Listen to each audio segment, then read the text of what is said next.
Баршаңызға сәлем достар. Егер де сүзбеде не жасарыңызды білмей отсаңыз, дәл осы өте оңай және өте дәмді сүзбелі тоқашты міндетті түрде жасап көріңіз.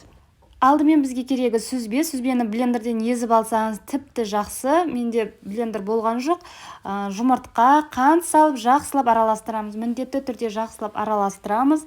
Таза біріккенше. Сосын оған сұйық май қосып, тағы да араластырамыз.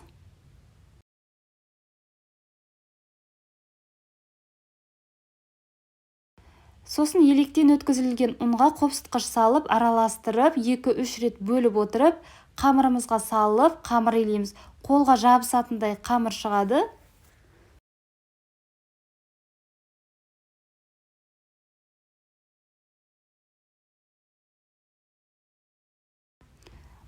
Бөліктерге бөліп, домалақтап шығамыз.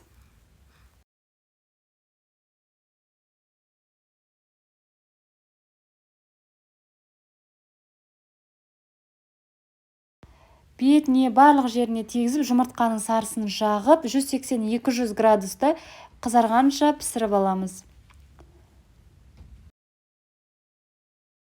Піскен соң ыстықта бетіне сахарный пудра себеміз. Өте дәмді, міндетті түрде жасап көріңіздер. Сіздерге ұнайды деген сенімдемін. Сіздермен болған